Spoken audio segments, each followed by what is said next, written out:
officers and troops of the Western Command, my co-workers in government.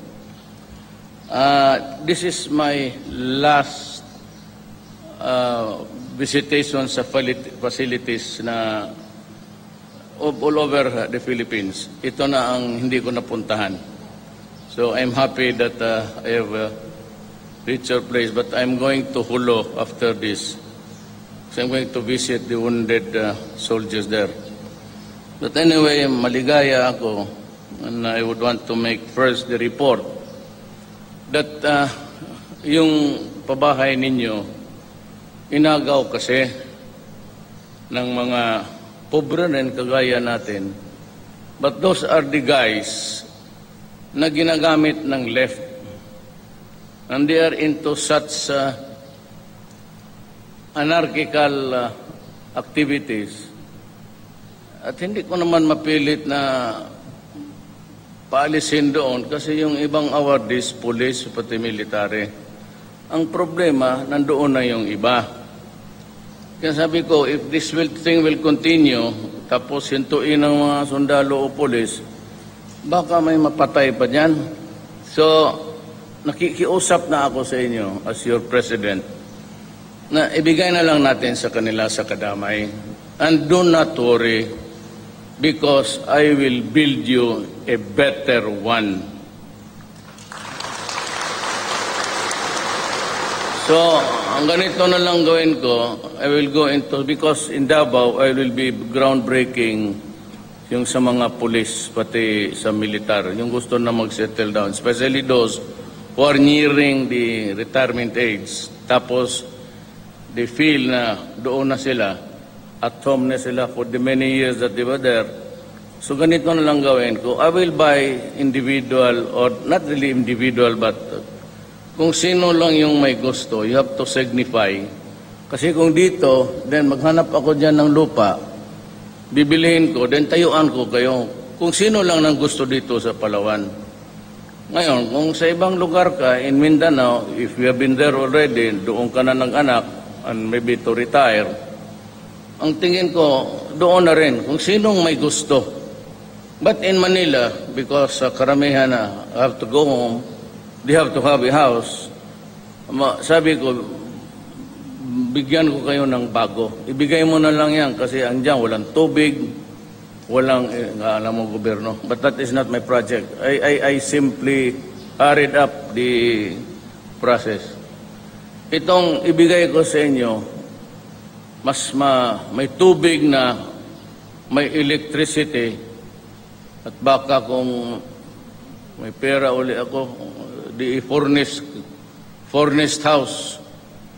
Yung mga simple lang na just to make a start of it. Mura naman kayong galing China. And they're not really so bad.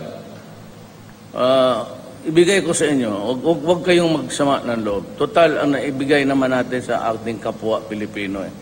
Saka mahirap rin. So that is yung konsolasyon ninyo sa But it doesn't mean to say that government, ako, has forgotten. I said, I commit to you now na may magdating sa inyo na bago at mas maganda. At yung faucet, pag-on mo, may tubig. Yung elektrisidad mo, pagdating mo sa bahay na yan, pag-switch on mo, may ilaw. Hayaan mo yung mga gago na palailog, ngagaw, kandila lang yung kanila. So, that is one. Second one is, una muna, kasi itong mga sundalo ko, pinagpapatay ng mga NPA. Ang konsumisyon ko kasi dyan, kasi yung individual na tropa, kagaya ng police, may sidearm. Ngayon, nag-order ako, i-deliver na bukas. Ilan ka na yun? How many yung i-deliver? 30,000. May initial delivery na 30,000. Pero lahat bigyan ko kayo. Para kung wala na kayong kalaban, kayo na lang magbarilan. Ganon lang kayo. Kung mag-inuman dyan sa ba, tapos mga pulis rin gago, wala, barila na. No, sa Mindanao eh. Pag wala ng kalaban, army na, pati pulis. Doon lang sa kanta-kanta yung My Way of Dying. Bigyan ko kayo lahat kasi ganito.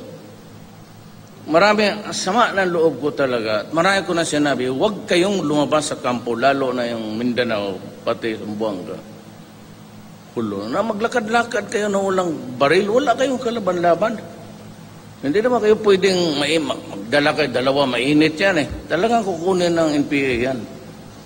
So, kung mag-civilian kayo, kayo noon maglakad-lakad, akala mo wala kang kalaban. Ngayon, bigyan ko kayo ng baril. Bong, bigyan mo ako ng sample. Sana naman yung aid na una na siguro magkain sa akin.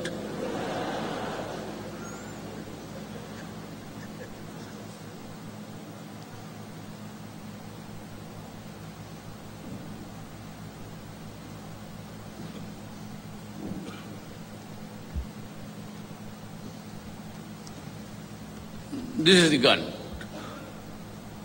Glock is maintenance free to. Marami akong Glock.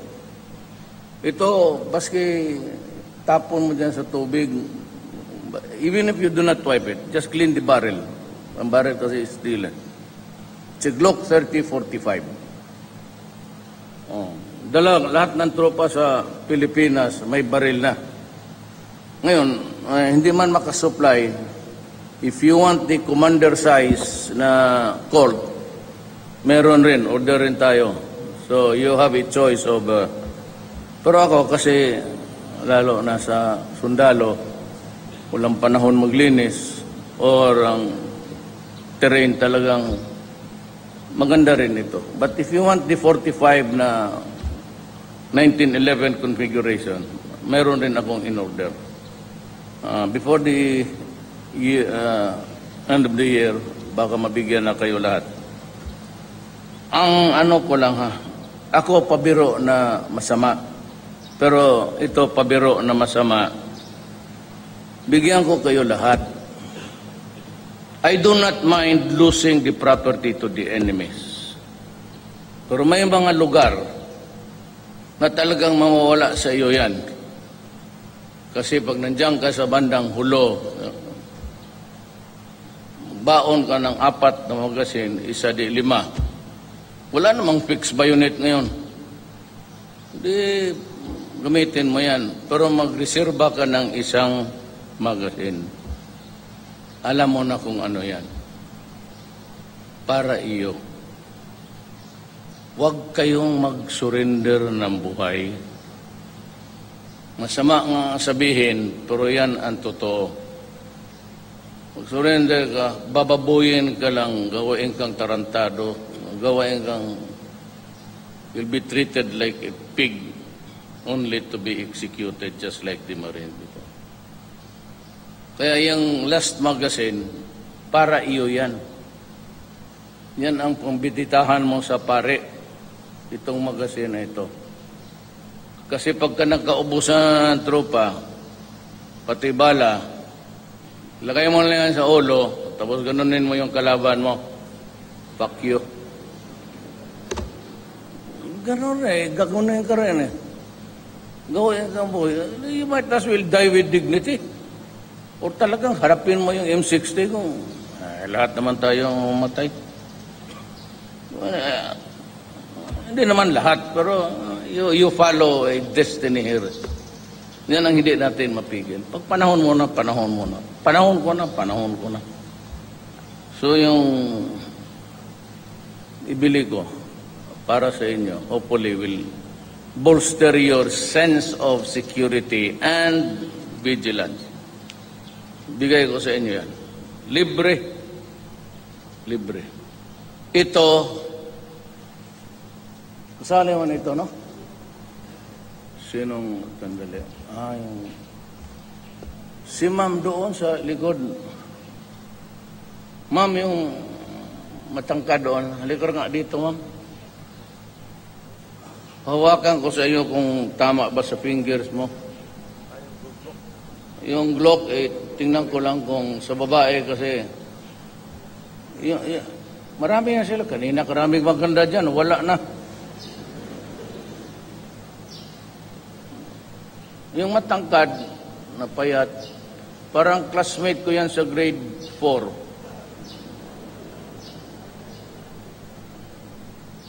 Any voluntary, ano ko lang yung kamay ninyo kung kaya ba? Kasi babae,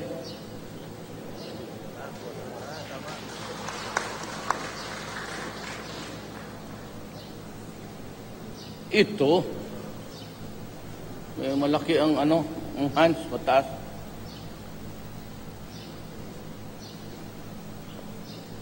Kaya mo kaya itong ano, ma'am? Hawakan mo lang. Pareho tayo kataas ng kamay. Oh. Iyon na yan. Pagwala, yan. Basahin mo. Ito lahat basahin mo. Congratulations. You have just been awarded with 1 unit, Glock 30, caliber .45 ACP, safe action pistol, blue finish, 10+1 shots, control certificate number 204. This is to certify that this unit is yours for free on the occasion of President Rodrigo Roa Duterte's grateful recognition of your invaluable contribution to the fight against illegal drugs and criminality, courtesy of Trust Trade. Pag niloko ko yung mga sundalo, yung pariling mo. Sige, magkantsaw-kanto. That's yours. Ikaw yung unang one. That's free, ha? Hindi yan kasali sa purchase. Dalawa, may asawa ka na? Maghanap ka ng asawa dyan para ibigay mo yung sa isa. Sige, that's yours. Biro lang yung akin, ha? So we have this, have to go there. Maswerte na sana tayo except for 2 things. Drugs, talagang mainit ako dyan. Hindi makikita ang patayan dyan. It will just destroy the country. Telling you, it will destroy the country. 4 million addicts. How many of them bangag na? I place it at a conservative number of 8. Yan, magkapatay, mag-rape, trial, tapos bangag na. They don't go to jail. You know, before you can try a person, he must be of sound mind to discern what is right and what is wrong. Kung sabihin ng mga forensics na doktor, he was out of his mind kasi high, and therefore the mental faculties were not working, he cannot go to jail. And we have reviewed the drug-related crimes. May cut-off kami. Hindi naman sa isang, 77,000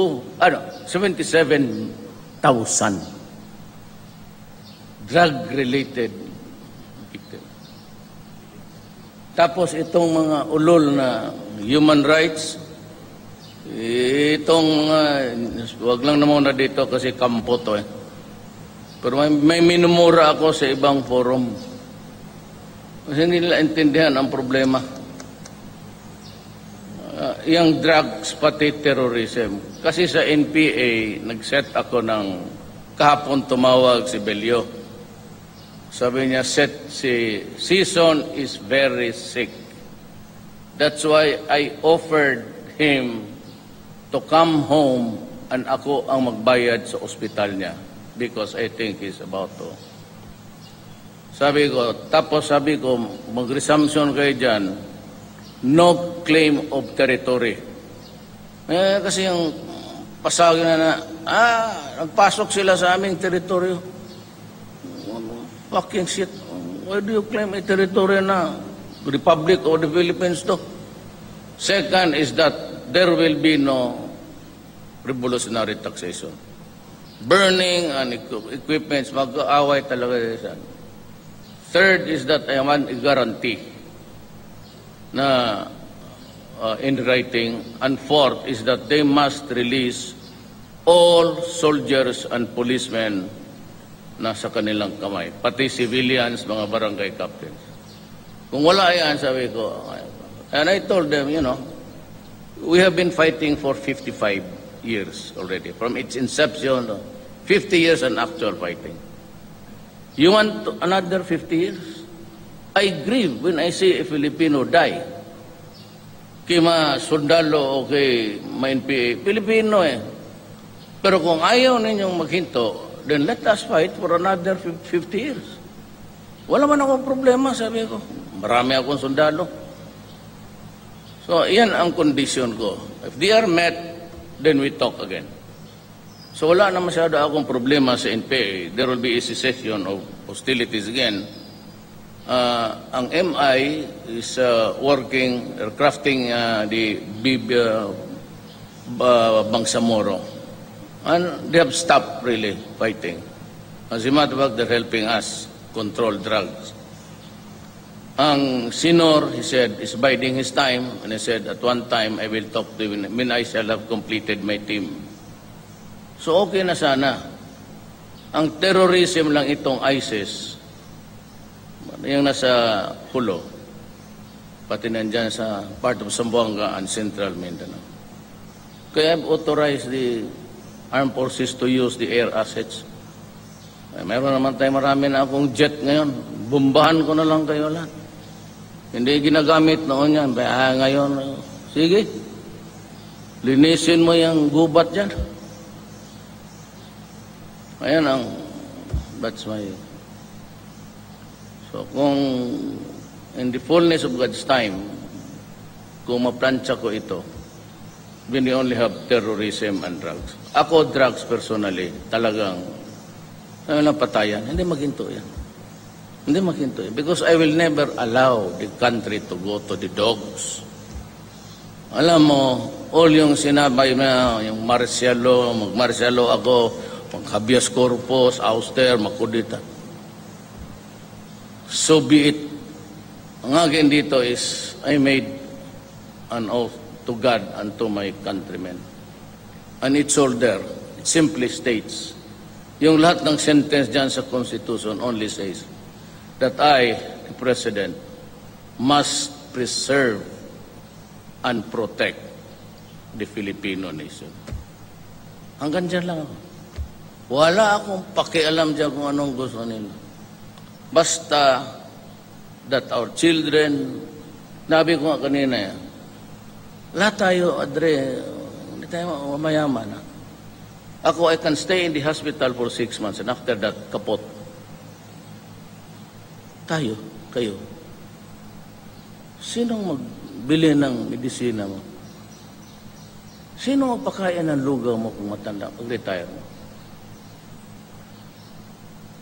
Sinong mag-alaga sa iyo? Kung yung mga anak natin po ito, may bangag, may isa kang anak dyan na problema. Nagnanakaw, nagpapatay, nagre-rape. You'll never have a peace of your mind even sa panahon ng retirement days. And yet, they place us in jeopardy kasi yung magagastos para sa atin, yung sunod, because ganun, mahirap lang ang Pilipino, ganun talaga. It passes on from generation to generation. Kung gawin mo yan sa bayan ko, talagang papatayin kita. Wow! Huwag na tayo mag-drama dyan. Bahala yung nasyonal dyan. Yung EBS, isa pa yan. Sige, mag-sabihin niyo. Basta ako, the beginning and end, ang aking term as President is always public interest and nothing more. No second, wala, no higher. Hanggang dyan lang ako. And after that, I'm 72 years old. I have never lost an election. I will go down quietly. But I will do what is best for my country. Maraming salamat po.